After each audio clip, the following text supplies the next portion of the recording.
Good evening. Welcome to Women Leading in Technology.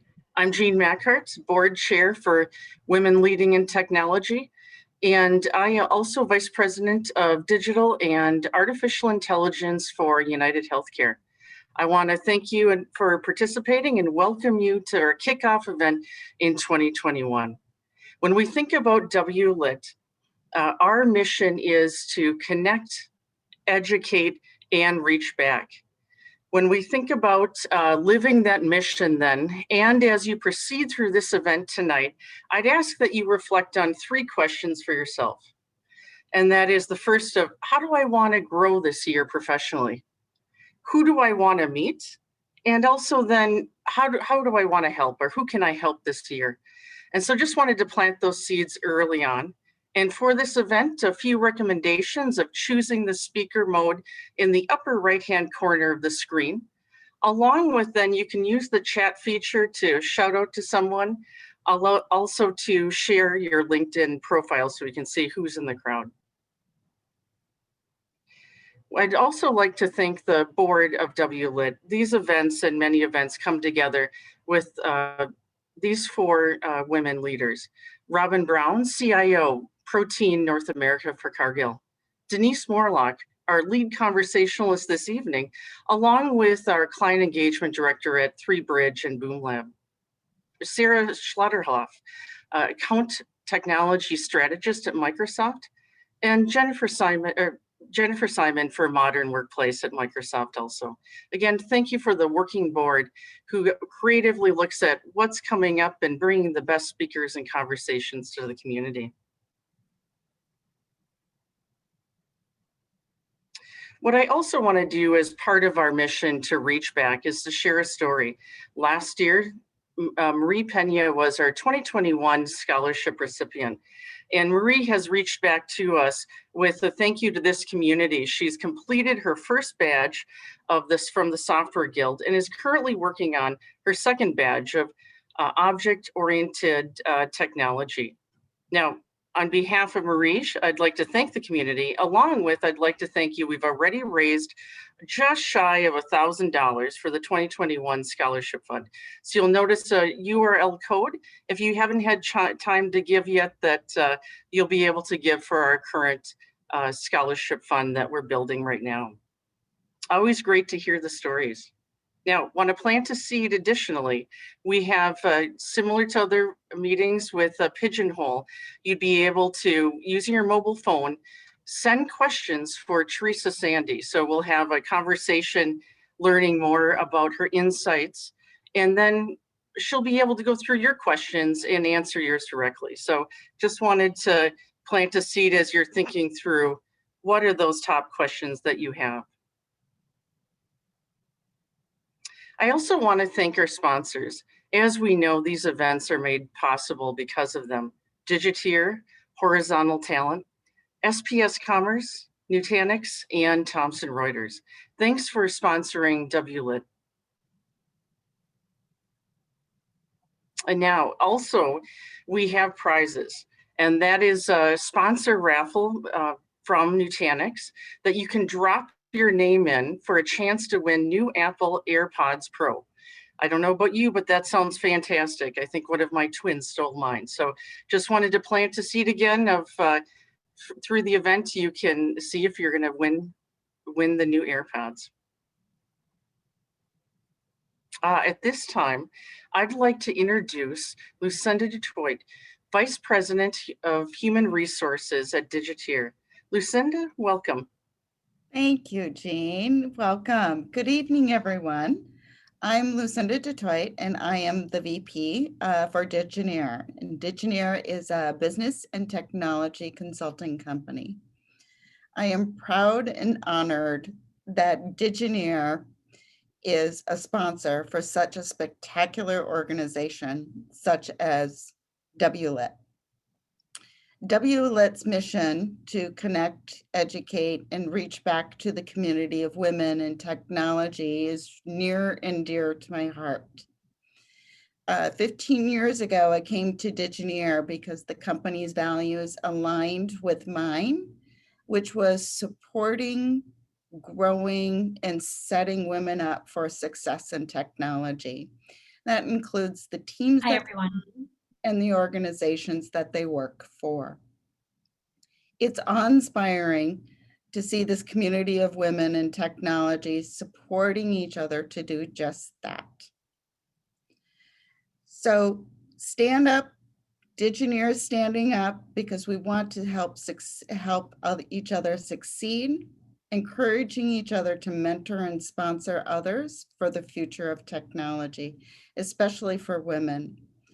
Digineer has always supported women in leadership roles and growing their career in technology within our organization. And now it's our chance and obligation and honor to do it for our community. Thank you and have a wonderful evening. Lucinda, thank you. And thank you to Digineer for sponsoring this event. I always appreciate hearing stories of growth, and thank you. I appreciate that you're part of the community. Now I'm excited to introduce Sheryl Sandberg will share a welcoming message to women leading in technology. Sheryl Sandberg, as you know, is the CEO for Facebook, along with the best-selling author and founder for leanin.org. So I'll turn it over to Sheryl. Hi, everyone. It's such a pleasure to join you today. Women leading in technology, some of my very favorite words. Like you, I'm passionate about the power of technology to make people's lives healthier, more equitable, and more connected. Like you, I want tech to become a place where all women feel welcomed and respected. And like you, I don't just want women to work in tech, I want women to lead in tech. So the work you're doing is very close to my heart. And on a personal note, my late husband, Dave, was a tech entrepreneur born and raised in Minnesota. I'm thrilled that you are making his home state a rising tech powerhouse. I just have a few minutes with you and we're only on video, so I'm going to get straight to it. We all know that too many women in this industry face all kinds of obstacles, from sexual harassment to everyday microaggressions that make them feel belittled, disrespected, or ignored. And women of color, especially Black women and Latinas, are facing much higher obstacles than white women. The numbers speak for themselves. Only 26% of the computing workforce in the United States are women. 3% are Black women and 2% are Latinas. And that's just unacceptable for two really big reasons. The first is that it means that many women aren't getting the chance to build careers in this industry. And it means that this industry is losing out on a great deal of talent, and we can't afford that. The tech industry can do a lot more to support, recruit, and retrain women. And I want to highlight two things in particular: mentorship and sponsorship. It's not enough to hire women in and just say, good luck. Women need mentors and sponsors to help them succeed once they're in the door.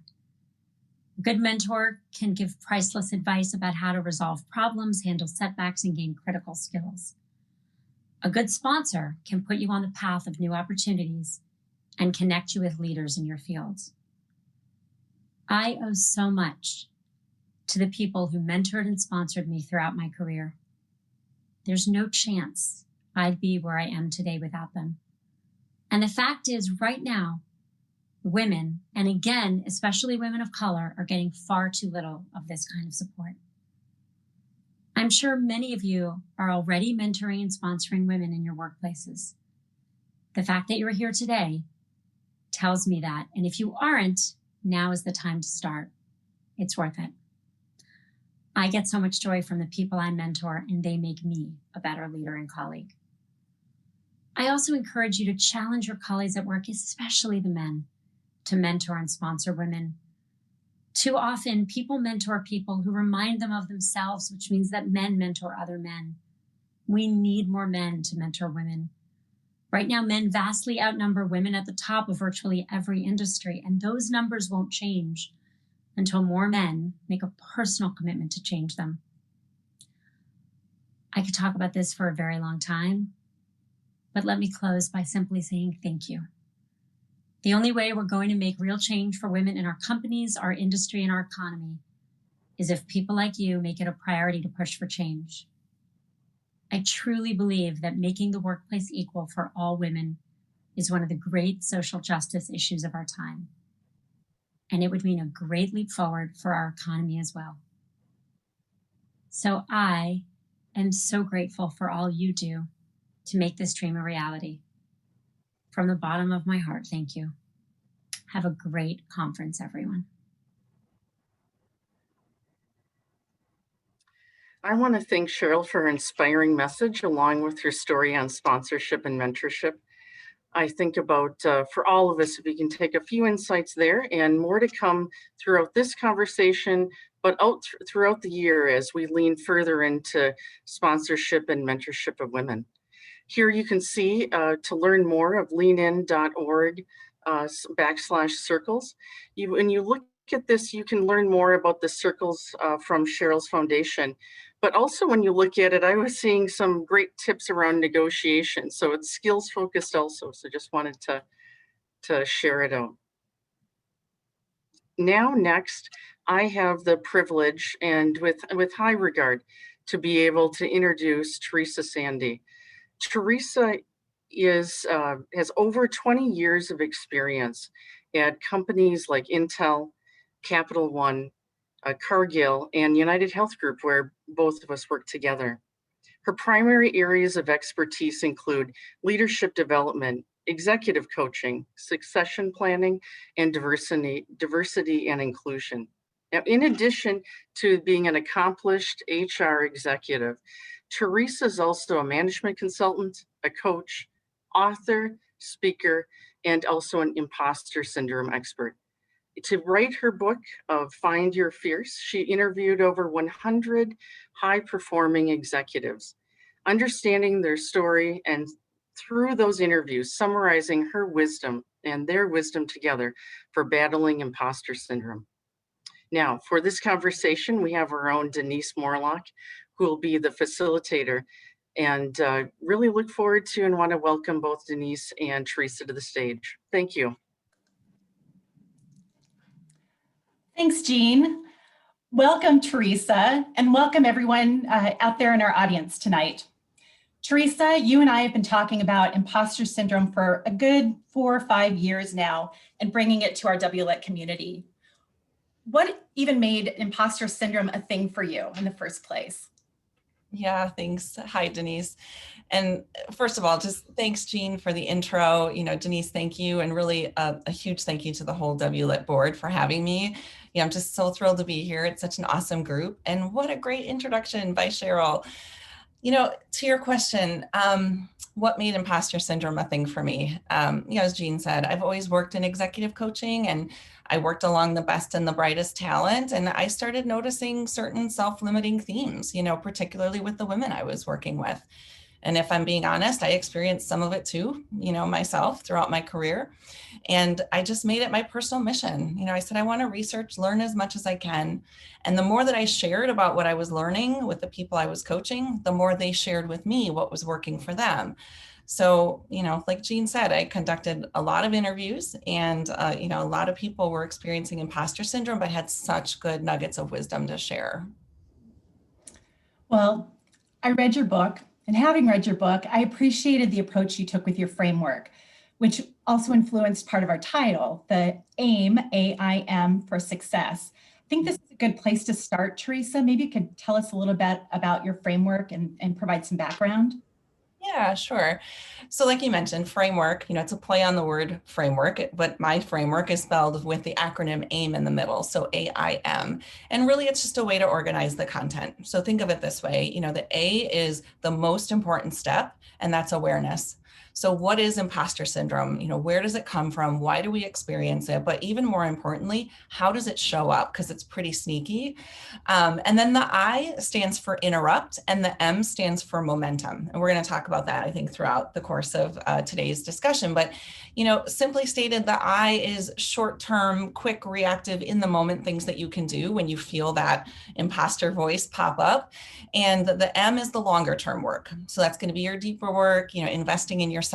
And when you do that, you're going to minimize the impact that imposter syndrome has on you over time. Great. Well, to get us grounded in the awareness piece, Mhm. start off with kind of an overview. What is imposter syndrome and how does it show up?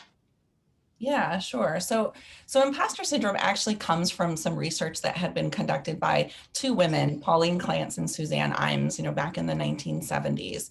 And they were actually professors in academia. They were working with PhD students specifically. And they started to see this trend among their female PhD candidates that, sort of despite their honors, their high test scores, their accomplishments, the women PhD students were not able to internalize their success. And, Clance and Imes didn't see the same thing in the male students, and it really perplexed them. So they decided to conduct some studies. And through the study, they found that one of the primary differences with the women was that they were attributing their success to external factors. So they weren't really internalizing what they had done to earn the success. So, it was things like the women were saying things like, I feel like I was just in the right place at the right time, or, maybe I was lucky. I must have charmed the decision makers that day. One of the people interviewed actually even said they thought they were selected into the program because the first choice candidates weren't available or changed their mind. So it really wasn't anything that the women were doing wrong. It was how they were thinking about their success and how the success was coming to them. And so while there's, a lengthy textbook definition about imposter syndrome, what I would say is it's that feeling that you're not as great as everybody thinks you are. And it's just a matter of time before they find out, there's a shoe that's going to drop. They're going to realize they've made a mistake. You don't actually know what you're doing and you don't belong in the role that you're in. Mm-hmm. I wonder, is it just that these women were lacking confidence as compared to their male counterparts? No. So, confidence can play a role for sure. But what Clance and Imes found actually through their research was that it wasn't just self-confidence. And when you think about it, back in the 70s, very few women were pursuing their PhD. Just the thought of pursuing education and independence, that took a lot of courage and confidence in and of itself. Sure. So what they found was really, it was perplexing. And so when they first coined this term, they didn't call it imposter syndrome, they called it imposter phenomenon, because it was such a phenomenon to them. They couldn't understand what was going on here. And, 20 years of coaching up and coming talent, I found that it strikes some of the most confident and competent people. And it comes from a lot of different places. It's rarely just one cause, like low self-esteem or low self-confidence.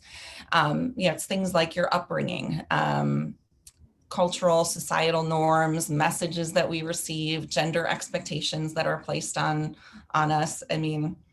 Sure. We'll talk about this, but corporate environments play a big role too. And so all of these things play into it, but imposter syndrome is really more of an outcome. And when I think about it, boys and girls are still getting different messages. So while they're growing up, despite this effort to level the playing field, it's usually pretty subtle. But, I'll give you an example. So my brother and I, when we were growing up, we were always told, believe in yourself, you can do anything that you want to do. Mm-hmm. But my brother was also told to be a leader. He's going to have a family he's got to support someday. He's got to be strong. People are going to rely on him. And, be prepared. You might need to fight for some things. And I was told that I could do anything, be anything. But I was also told things like, always be helpful. Make things easy for other people if you can, sort of be a Swiss Army knife. Add value wherever you go along to get along, be friendly. None of those are bad messages, but it didn't really set me up to be fierce either. Sorry, mom and dad, but hey, if something doesn't work out, which in corporate America, as we know, anything can happen. Right. I wonder, was I not flexible enough? Was there something more I could have done or should have done? It's just easy to assume that it had something to do with me. Mm-hmm. Well, and then I'm wondering if it's confidence, or if it's not confidence or lack of confidence that makes the difference. What is it? In what circumstances does imposter syndrome typically show up? Yeah. So just to clarify and underscore, it's not that confidence plays no role, right? Okay. We learn about, we have to own our confidence. So I 100% believe in that. It's more complex than one singular factor. So I wish I knew the exact answer to your question, Denise, of exactly when it's going to show up, because I'd be able to fight it every time. But it does tend to pop up at a point of high achievement, which is sort of ironic, right? Yeah. So it's once you've done the thing, you've got the big job, you receive the promotion, Maybe you got that board placement, you've launched your business. So it's once you've actually proven that you can do it, that you feel like you're going to be found out as a fraud. So it's really counterintuitive, actually. And I saw this trend over and over again with the high achieving women that I was working with. And so some symptoms of imposter syndrome, it shows up in different ways, but it can show up like overworking or overanalyzing answers to questions, micromanaging your team, or striving for perfection, just trying to figure out how to fit in, how to really belong. And it's interesting, the more that I talked to women who were experiencing it, the more they shared that it hadn't always been this way for them. It really became louder and much more prevalent as their star was rising for their career. So they had big jobs, lots of responsibility, but there was this nagging feeling, and for some, it was just an annoyance. For others, it was starting to derail them in their career. And still for others, it was almost paralyzing them, in terms of thinking about how they saw themselves in the future. But, I always tell people, here's the deal. If you've ever felt this way, or if anything I'm saying is resonating with any of you, you're not alone. If you Google imposter syndrome, there are oodles and oodles of quotes from famous and really successful people about their own struggles with imposter syndrome. Well, and I know you've researched this a ton. So what are some examples of women who are at the height of their achievement who've experienced imposter syndrome? Yeah, so knowing that we were going to talk about this today, I wanted to share a couple of quotes that I found that I think, they're from two really successful and well-known people, but I think they just kind of encapsulate this feeling. So the first person is Jodie Foster, so Academy Award winner. She did an interview with 60 Minutes. And in that interview, she said that she actually feared that they were going to come and knock on her door and ask her to give the Oscar back. So she won an Oscar for The Accused. And her quote in the interview, I have it here. She says, "I thought it was a fluke. I felt like an imposter faking it, that someday they'd find out I didn't know what I was doing. I feel I didn't then, and I still don't. It was actually the same way when I walked on the campus at Yale for the first time. I thought everyone would find out." And, not only is it hard to win an Oscar, but you have to be really talented to go to Yale. And yet she felt this way, right? Mm-hmm. The other person that I wanted to actually share was our distinguished kickoff presenter today, Sheryl Sandberg. So she's a best-selling author. She wrote the book Lean In. And in that book, she actually talks about her own struggle with imposter syndrome, but what she saw in other women that she was working with. And, we didn't go into it today, but Sheryl has an esteemed resume, right? Mm-hmm. Before she was at Facebook, she was VP at Google. She was a chief of staff for the US Treasury Department under Clinton. Right. She worked for McKinsey. She was an economist with the World Bank. So the list goes on and on. It's really impressive. And yet she battled imposter syndrome. And so in her book, she shared what, she was also witnessing with other people. So I've got the quote here. She says, "Many people, but especially women, feel fraudulent when they're praised for their accomplishments. Instead of feeling worthy of recognition, they feel undeserving and guilty as if a mistake was made. Despite being high achievers, even experts in their field, women can't seem to shake the sense that it's only a matter of time until they're found out for who they really are, imposters with limited skills or abilities." Wow. It's mind-blowing to think that Sheryl Sandberg or Jodie Foster would have struggled with imposter syndrome. It leads me to wonder, is this just a woman thing or a female thing that women only experience imposter syndrome? No, it's not just a woman thing. In fact, there's been some recent research that say, 70% of all people have said that they've experienced imposter syndrome at some point during their career. Wow. And I can't tell you exactly who's going to experience it, but I can tell you that sort of this feeling that you're going to be exposed for a fraud, it doesn't discriminate. So it affects anyone, from students, like we heard about with the research, professionals, all genders, diverse backgrounds. It really doesn't discriminate. And so through my research, though, what I found is that there are certain characteristics that lend themselves more to imposter syndrome or having imposter syndrome pop up. Mm-hmm. So higher emotional intelligence or EQ, high levels of self-awareness, being others-oriented, seeking harmony in your environment, collaboration with others. So women tend to be more communal in our approach to problem solving. And it's been proven that women have very high levels of EQ. So, you add that with all of the societal messages that are, placed on women, and it's not surprising actually that, they would experience imposter syndrome at a relatively high rate. But the more important difference, I think, is the impact that imposter syndrome has for women and people of color, particularly in the context of the corporate setting. Well, I was fascinated to read in your book the part about corporate cultures, unconscious bias, and what you described as blind spots that all play a part in feeding imposter syndrome. How does that work? Yeah, so like I said, anyone can experience this. But white women, people of color, women of color, they tend to have a greater impact to their career. So work cultures just aren't set up really to support people who are experiencing self-doubt. So it's actually the opposite. So most actually feed imposter syndrome. So not long ago, there was a push to change the term diversity and inclusion, which was known as D&I, to I and D. So just swap the two letters and put inclusion first. And the reason for that is that, technically you can have a diverse environment, but that doesn't guarantee that that environment is going to be inclusive. So the thinking was, if you swap the two words around, having an inclusive culture should naturally invite diversity into your culture. And there's a saying, so diversity is being invited to the party, but inclusion is being asked to dance. I like that saying, but I think it's fundamentally flawed because I don't think it's enough. That kind of a saying still implies that someone else is in power. So someone else owns the house, someone else sets the rules, someone else decides who gets invited to the party and, who gets to dance once they're there. So organizational cultures need to shift even further to start thinking about belonging. So take that a step further, right? If diversity is being invited to the party and inclusion is being asked to dance, then when we achieve true belonging, you don't have to wait for either invitation because, it's my house, it's your house, and we get to dance whenever we want to.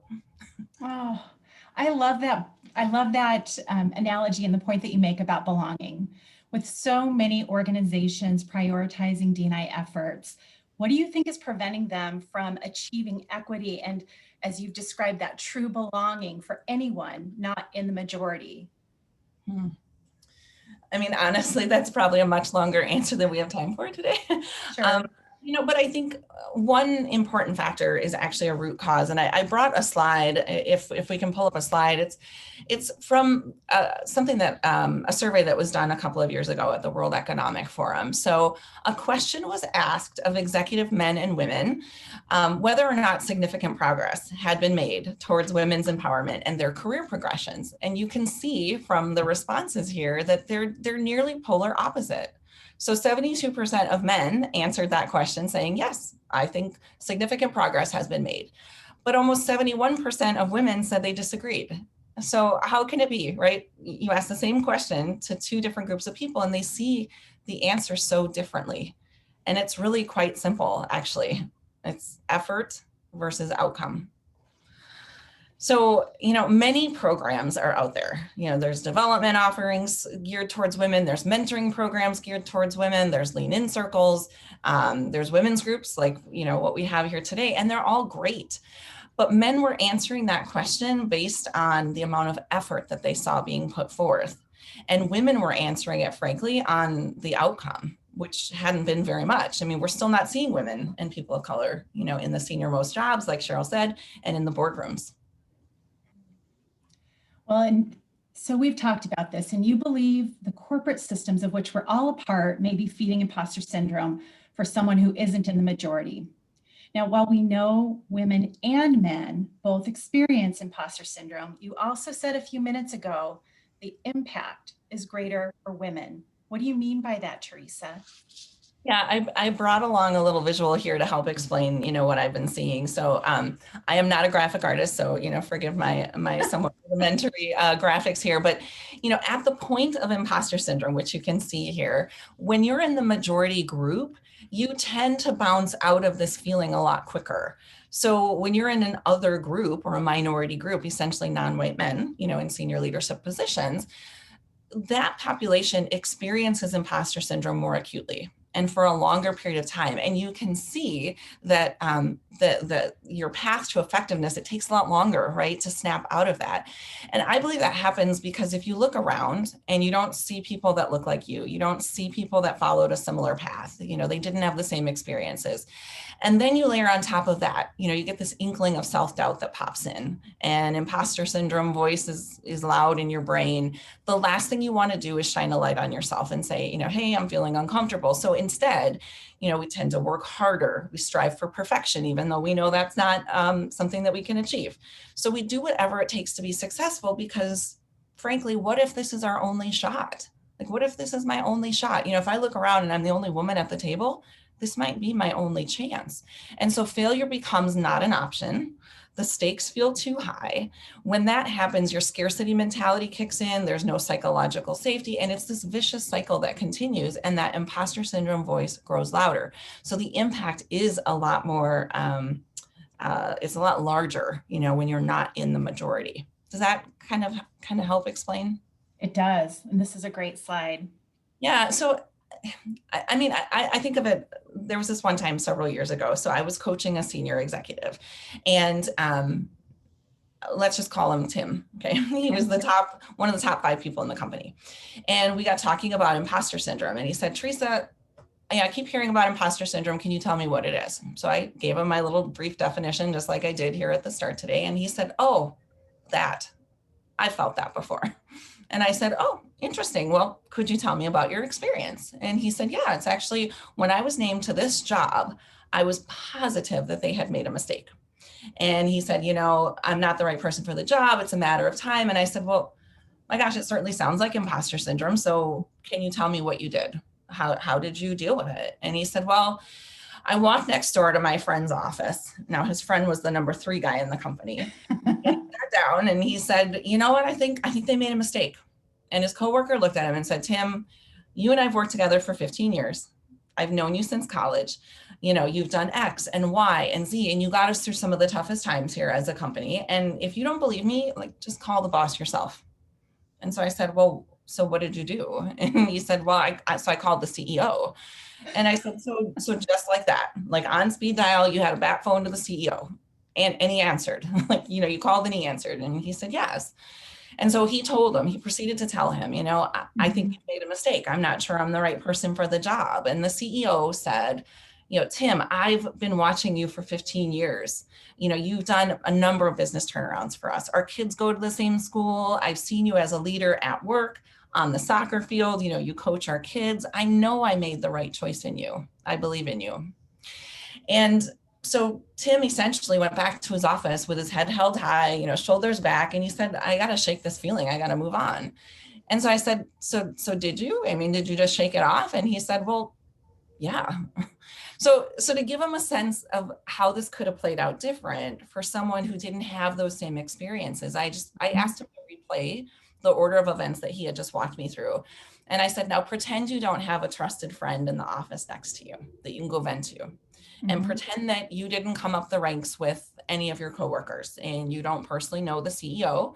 You don't have kids in the same school district together. There actually isn't anyone that looks like you in the office. There's nobody that sounds like you, and there's nobody that went to the same schools that you went to. And so I said, would you have felt comfortable seeking help, or even being vulnerable, disclosing that you had some concerns? And he paused for a little bit. He said, no, absolutely not. He said, actually, I probably would have let it eat me up. It would have festered. He said, I guess it would have made me question my abilities even longer. And he said, I probably would have self-sabotaged myself. And I just kind of sat there, listening, and he looked me square in the eyes and he said, oh, I think I get it. So, that story really kind of exemplifies that effectiveness dip that I was telling you about. Boy, that's a powerful example, Teresa. I can see how white men may have a little bit of a different support system that allows them to rebound more quickly from imposter syndrome. Now, knowing highly successful women like Sheryl Sandberg and Jodie Foster have felt this way, coupled with the fact that our own corporate structures add fuel to the fire, what does this mean for the rest of us potentially battling imposter syndrome? Is there any hope? Right? Yeah, no, the good news is, yes, there's a lot. And it's why I wrote the book, Find Your Fear. So there was a lot out there about imposter syndrome, but honestly, there wasn't a lot in terms of what to do about it, and it's not as simple as saying like, just don't feel that way. I mean, if it were that easy, we would have done it by now. So I really wanted to amplify and share what I was learning, because I feel strongly that it's actually not someone's fault when you experience imposter syndrome. I mean, we're a product of our environment. And I just fundamentally don't believe that anyone needs fixing. I just don't think anyone on this call today needs fixing. But I do believe that it's up to every single one of us to invest in ourselves and make sure that we're set up for success, and that regardless of our circumstances and our environment, that we can, really understand imposter syndrome and fight it. So you have to know what's happening. You have to identify it. That awareness is key. And then once you know, you can't unknow it. And then once you know something, you can take some action. Yeah. Well, so that's a perfect segue into tools. Let's talk tools and techniques. Now, there were a couple things that struck a chord with me when I read your book. You'd referenced a continuum of how our thoughts lead to actions and how those actions lead to results. You also talked about neuroplasticity and rebuilding neural pathways to change our thinking, our behaviors, and our responses, which ultimately change the results we get. So can you share a few of your favorite techniques and tools with all of us here tonight? Yeah, sure. So again, remembering, the framework, right? So awareness, we just did that. So then there's interruptions, which are those short-term kind of quick fix. And then momentum is some of the longer-term deep work. So I'll give you a couple from each category, but let's look at interruption first. So my first one that I'm going to give you for interruption is probably the most simple. I call it, what if that's not true? So in the moment, right, you're ruminating, you're what I call awfulizing the situation, maybe a meeting didn't go well, or you got a really tough question and you start thinking, oh my gosh, I don't belong here. I'm not the right person for the job. Asking yourself, what if that's not true, is actually the perfect interruption to get you thinking differently. So you just, what if that's not true? What's another possibility that might be at play here? Maybe you're the perfect person to do the job. Maybe no one could have had a better response than what you had. I mean, so again, to your point, what you think drives what you do, and what you do drives the results that you get. So what if that's not true is a quick short circuit right in the moment to just get you off of that, awfulizing hamster wheel, if you will. I think another technique is to just take the situation that happened and dissect it by determining what was a fact and what was a judgment. So this is more of like a what is true. So, you have a meeting, maybe you get these tough questions, you're not feeling like it went the way you wanted. What I'm going to encourage you to do is spend a few minutes after the meeting and just, think about what happened and really reflect on it and write out the facts of what actually happened versus the judgments that you've applied to the situation. So a fact is something widely known, it's consistent. Right. There's objective data points that say this is exactly what happened. So it can be proven and there's evidence. Whereas a judgment is a lot more of like forming the opinion and evaluating it by comparing yourself to other pieces of information. And our brains just aren't very kind to us, when we're, when fact and judgment gets kind of jumbled up together, if that makes sense. Sure, it does. I see what you mean. It's kind of like you're removing the emotion just to be able to look at things objectively in the moment. Exactly. Perfect way to say that, Denise. Okay. So another technique, which again, these are going to sound really simple and obvious, is to pause. I mean, as humans, we just don't pause very often. I mean, we get a question, we respond. There's a problem, we try to solve it. Something comes up and we react. So pausing just allows you to gather your thoughts for a minute and just really think about where you want to go from here. And the pause doesn't have to be long. I mean, it could be 30 seconds, 5 minutes, 30 minutes, but it's just taking the moment. Pausing is so powerful and it allows you to just, reground yourself. So that's another really quick tip.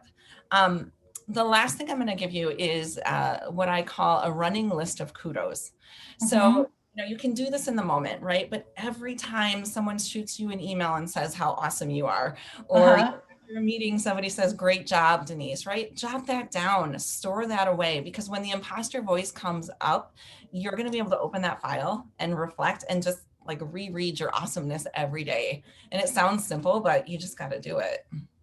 Okay, so I have a confession. I actually have a feel-good file in my email, but I move emails there, but I never think to look at it.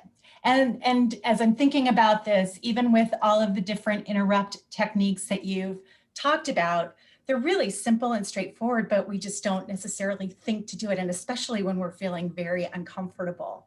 Now, Yes. You talked about deep work, the more intensive work with momentum. Can you tell us, are there a few examples that you would have of that, Teresa? Yeah, for sure. So, the interruptions are like a Band-Aid, Yeah. so your finger, it stops the bleeding, you're affecting the symptom. But the momentum part of framework is where you really start to go deep and you get to the root cause, so why are you feeling this way? And this is going to take forming new habits, new thoughts, new beliefs, new ways of thinking, like you said. And I actually had someone recently ask me, they said, okay, I got to the momentum part of your book. Is it normal that this is taking me the longest to get through?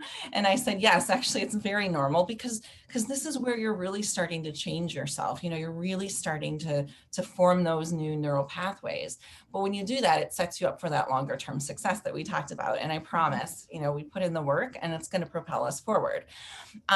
But, blazing these new neural pathways, they take repetition and routines and rigor. And so one of the things that I like the most in the momentum section is, it's a broad category, but I call it mindfulness. So mindfulness, in fact, when we were preparing for this, Denise, you shared that a couple of years ago, I think Heather Reyes-Esquerdo came and did a session. She had studied with Google, the Search Inside Yourself mindfulness session. She did that with the WLiT. And there's a lot of ways to create and practice mindfulness, journaling, meditating, just reflective inquiry. I mean, those are all forms. But one technique that I wanted to share with you all, if you've not heard about it, is something that allows you to tune in and really change your breathing. And you would think, well, what does my breathing have to do with anything? But once you can slow down your breathing, it allows you to gain clarity and you start thinking differently. And it's a technique called box breathing that you might have heard about, but it's essentially, it's a 4-count exercise. So you breathe in through your nose for a count of 4, you hold that breath for a count of 4, you exhale through your mouth for a count of 4, and then you hold that breath for a count of 4. So that's the 4, full box breathing. And you just do this as many times as you need until you start to feel more grounded and centered. And that's going to make a huge difference, I promise you, in the way that you're, thinking, and then ultimately the actions that you're taking. That's great. And I appreciated, we talked about this before, I appreciated how you provided that box image because it helps me think about the 4 different sides or steps that I need to do for that quick mindfulness breathing exercise. Exactly. So 4 counts, 4 sides, and you'll be good to go. Yeah. So another one is to make sure that we're uncovering and becoming aware of our preferences and blind spots. This is a big part of the momentum journey too. And there's a story, it's sort of a riddle that highlights this. So I'm going to share it with you all today. Okay, you ready? Okay, so one day, a father and a son are involved in a terrible car accident.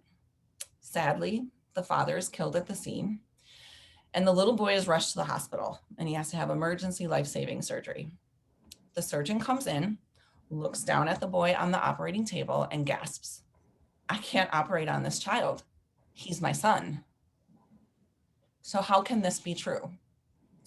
And when I first heard this riddle, I thought about it, and I came up with a few possible conclusions, and if you look online at this, don't do it now because everybody, but if you do it, there are many theories posted online as to the answer to this riddle. One is the father isn't his biological father. Maybe he is a father, like a member of the clergy. Another theory is that they're not related at all. The story says that the father and the son, they're not father and son to each other. And another is that the boy has 2 fathers. But all of those are possible. That's not the answer. The answer to the riddle is actually that the surgeon is the boy's mother. Now, Denise, when I shared the story with you previously, do you just want to tell the group your reaction? So I'm going to embarrass myself in front of hundreds of people. I could not wrap my head around, I thought it was a riddle. I was thinking about, okay, 2 fathers, I could not figure it out. I thought it was something really tricky. And in the end, when you told me the surgeon was his mother, I think my jaw just dropped. 5 inches. I was shocked. And I was so embarrassed for even thinking that way, because I know better. Like, what the heck? I know women go to medical school and become surgeons and everything that men do, but I, for whatever reason, just had this total blind spot, like what you described, and it stunned me. It was pretty shocking. Yeah. Well, you're not alone. Your reaction was similar to mine. I mean, the day that I was told this riddle, I mean, same, my jaw dropped. You know, I do this work every single day, and it just didn't occur to me that the surgeon was a woman, and I was embarrassed. You know, of course, like you said, I know women can be surgeons. I know they're very capable, but you know, when I'm on autopilot, right, I have an unconscious bias there. And to have bias and preference doesn't make you a bad person. But if you don't tune into it, right, it makes you a human being. But if you don't tune into it, then we're going to make decisions based on those blind spots. We're going to take action based on those blind spots. And that's where doing the deep work of really focusing on, you know, what that spot is and why is it a blind spot for me? Where does it come from? You know, why, when I'm on autopilot, do I think that way?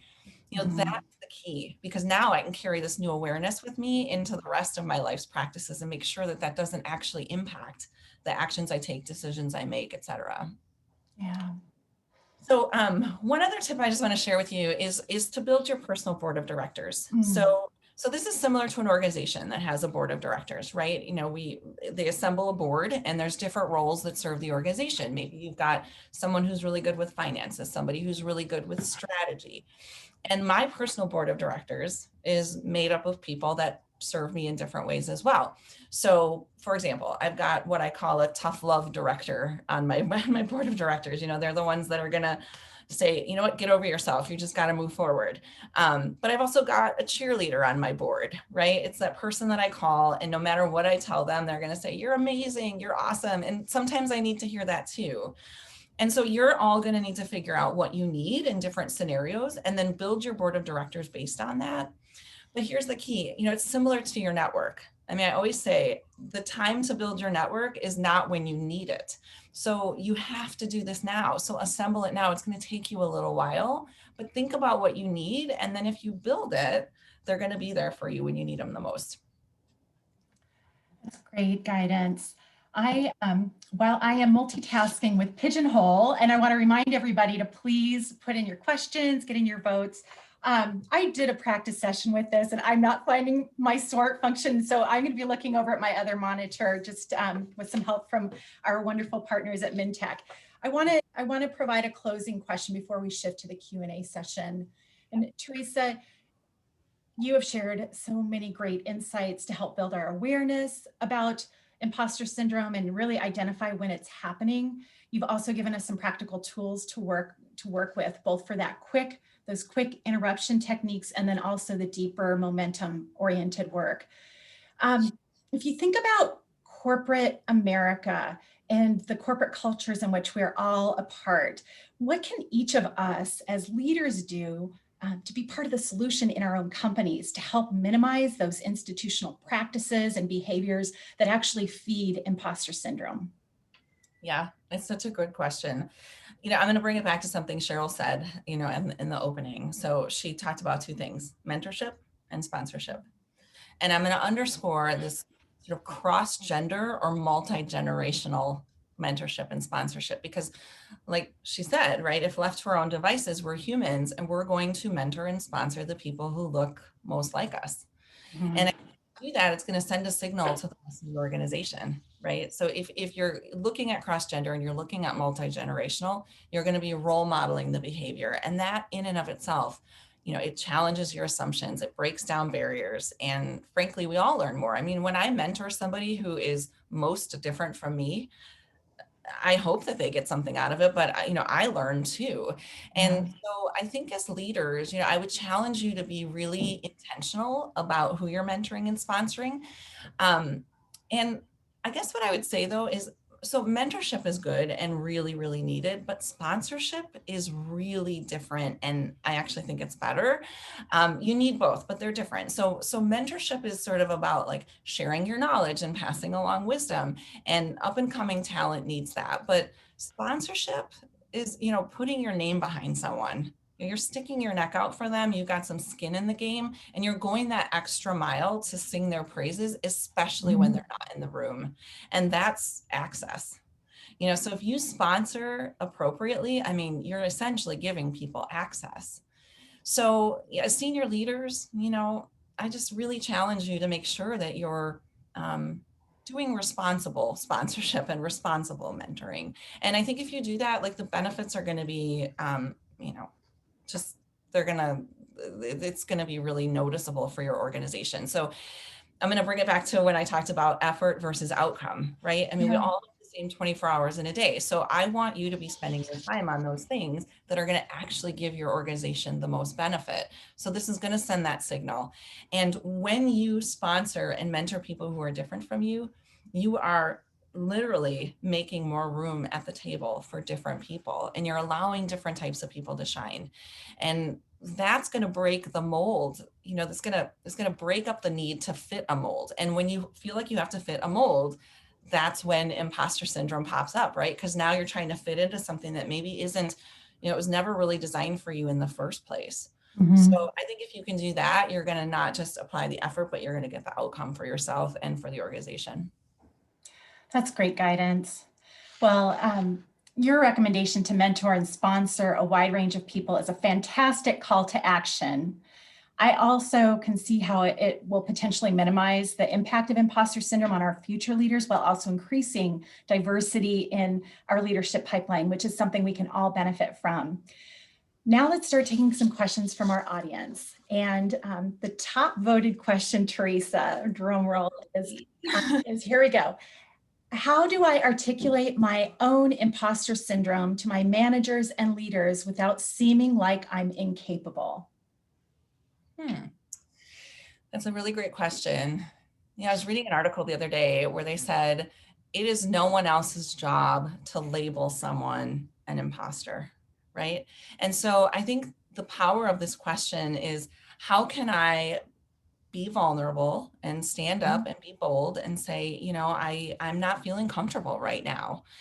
I really do think it's kind of that simple, actually. Now, I'm going to put some caveats around this. Sure. So, do you feel like you're in a safe environment? Do you feel like there's psychological safety? Do you have a trusting relationship with your manager? If yes, right, then I would say it's okay to say, you know what, you don't have to use the word imposter if you don't want to, but it's okay to say, I'm not feeling like I'm the best person for the role here. And I know you put me in this job for a reason. And so can we kind of talk through that? Right. So it's not saying, please remove me or, anything like that, but it's just saying, can we open a dialogue about this? And I think that's going to go a really long way with your manager, because if your manager is, chances are good, if you're not feeling great, your manager is going to start to see that you're not feeling great, right? We don't operate at our best when we're a scarcity mindset.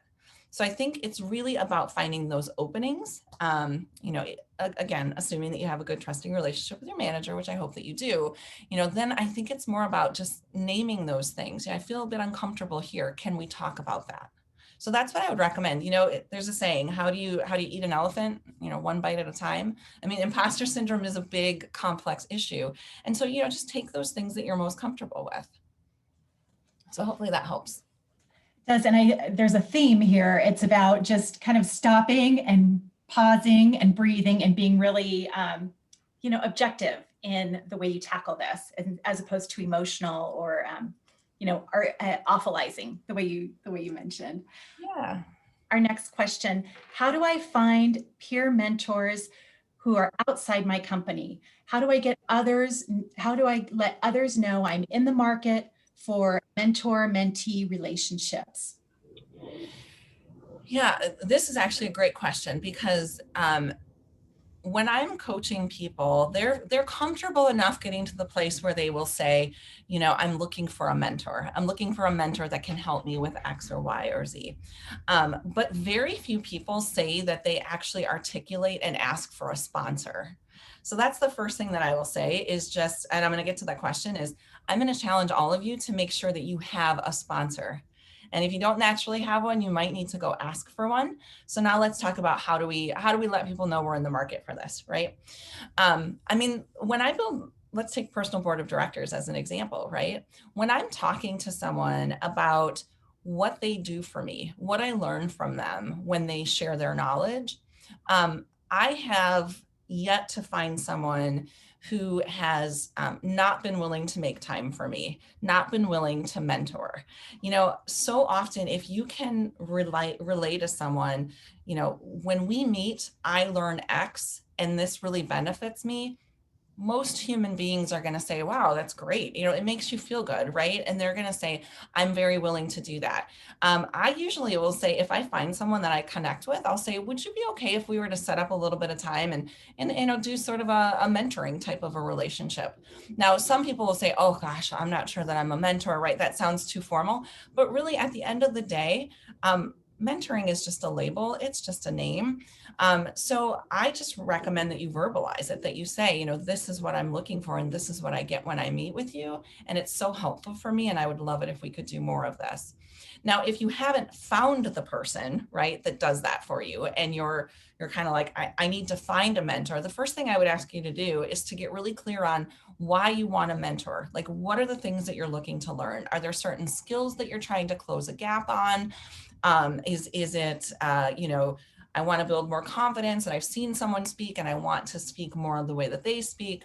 So once you get clear on what it is that you want mentoring on, you know, you can have a conversation with your manager. I'm looking for someone who's strong in these areas. Who comes to mind for you, manager? You know, who might you recommend for me? You can also go out and seek someone. So same thing, if you're going to be a mentor or a sponsor, same thing if you're going to be a mentee or the person being sponsored, you're going to want to look for someone who isn't exactly like you, right? They're going to grow and stretch you the farthest. So if you can sort of look around your circle that way, I think that's going to also help you. So I hope that helps.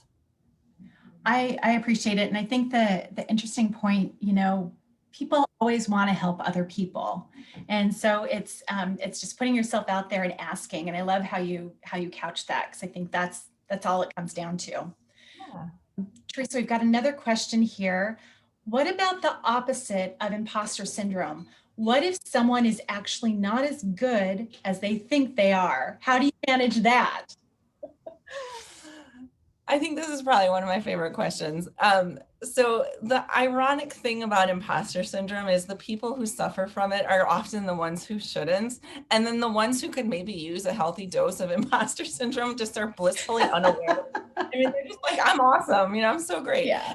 But, you know, so if you're a manager, right, and you have someone who it has some development, you know, some flat spots, some blind spots, you know, I think we don't ever want to make someone feel like an imposter, right? But this is about self-awareness. I mean, at the core, whether you feel like you have imposter syndrome or you don't, and like you said, you wish they kind of had a little dose of it, it's about self-awareness, you know, so you gotta kind of tap in and help people see what you're seeing.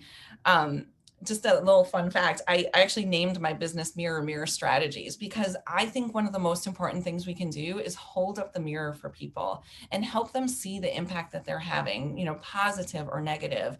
Because like I said, once you know something, you can't unknow it, or once you see something, you can't unsee it. So now you have a choice as to how you want to move forward. So, you know, if someone is sort of blissfully unaware but has some opportunities, you know, it's up to us to coach them and to give them some of that feedback so that they can increase and raise their self-awareness. Awesome. Okay, so thanks for that. And then next question I've got here is approaches to handle mid-career stump and bring energy. I have a strong dev background and I am in a mid-level position. I find it hard to navigate to figure out the next level. Cool. Well, that's a really good question. Mid-career slump.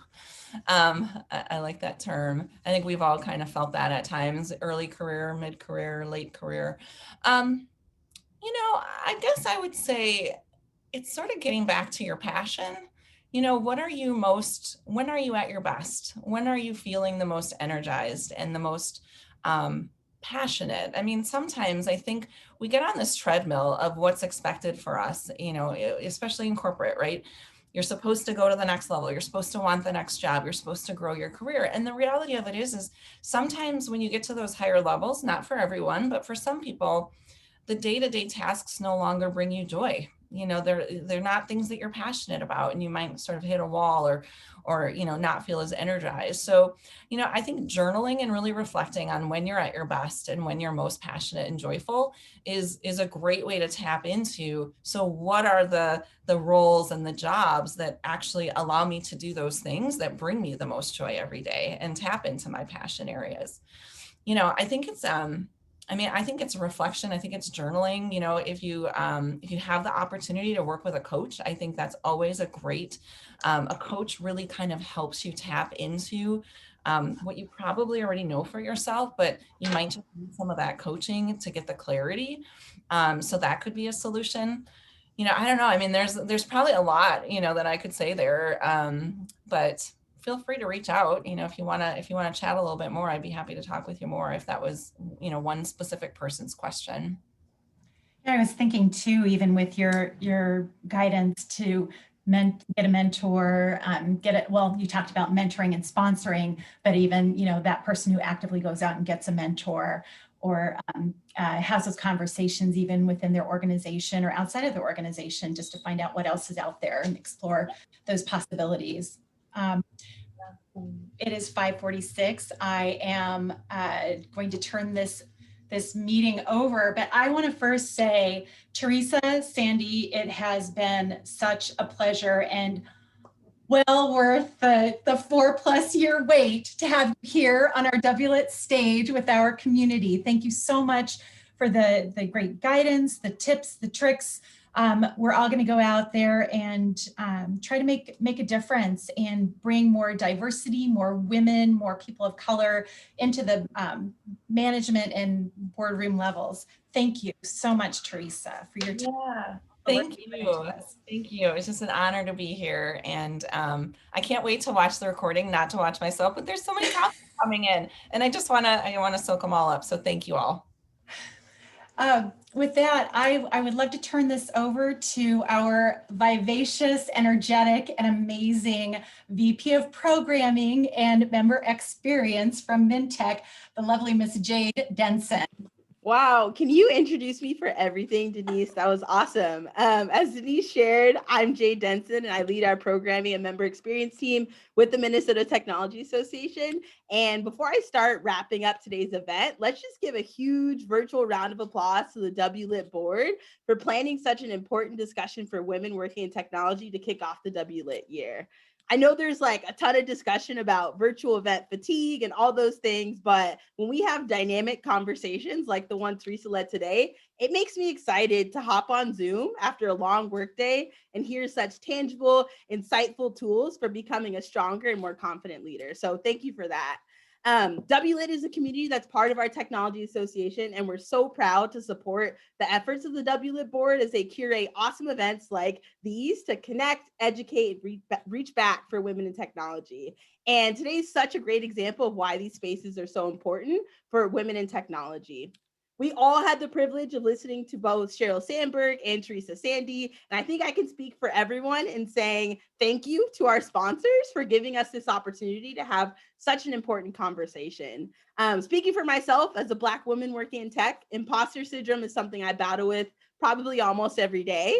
So it's awesome to know that there are companies like our sponsors here today that are investing and providing a forum for us all to better understand where imposter syndrome comes from and better understand how to find our fears and combat imposter syndrome.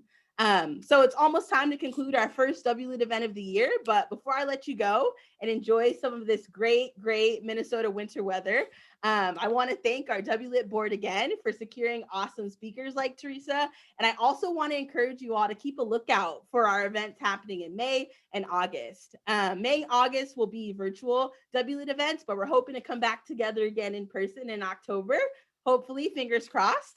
And on behalf of the Minnesota Technology Association and the WLiT board, thanks for coming. Have a great rest of your evening, and awesome job, Teresa. You led such a powerful conversation here today.